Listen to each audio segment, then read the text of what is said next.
this video, I'm going to share some tips and strategies for creating professional and polished cover letters and resumes. With job application material, you only have a few seconds to make an impact on your audience, so every decision in terms of design and content is important. So first, let's talk about design. Design is how your document looks. It's how it appears to your reader. And when you're creating resumes and cover letters, you want to make sure to keep it simple. When you use templates in some programs, they often employ colored backgrounds and different design elements, but this can be distracting to a reader. So if we look at this example here, you'll notice that the first thing your reader's eyes are drawn to is the skills section. But this might not be something you want to emphasize in your resume. You want your experience and your education to stand out.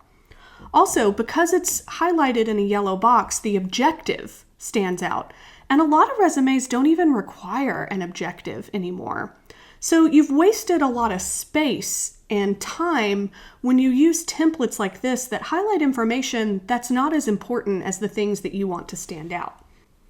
Let's look for a moment at the sample cover letter and resume that I've posted in your course. Now keep in mind, these documents need improvements. They are not perfect. We're going to talk about how to improve them in this video.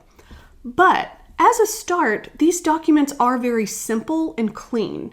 There's no distracting colors or design elements that pull your reader's attention away from important information. So let's talk about a few things we could do to make these documents even stronger. One thing you can do is to create visual unity. You want to make sure your two documents, your cover letter and resume, are tied together by a similar design. So if we look at our examples, the creator has made some choices that helps tie these documents together. You'll notice that both documents use the same font, and this may seem like a simple thing, but it helps create that visual unity. One thing that disrupts that unity is the way that the student has created a different style for their contact information at the top of each document.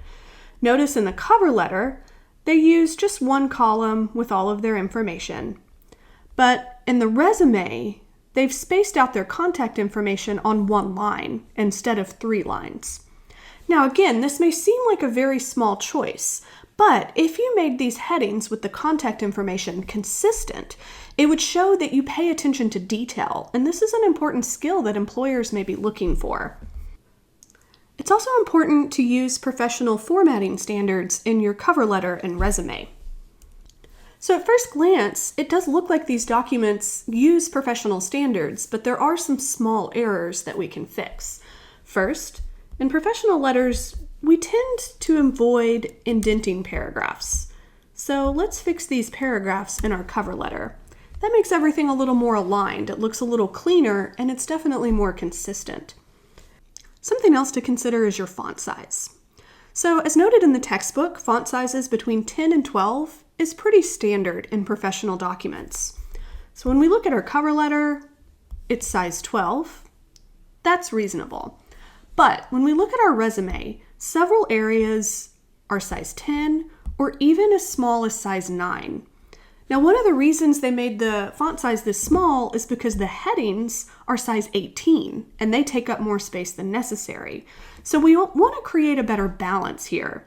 Some size like 14 may be more reasonable for our headings, and making our text at least 11 and possibly 12 will make the body text easier to read. So I've adjusted the headings and the body size of the text here.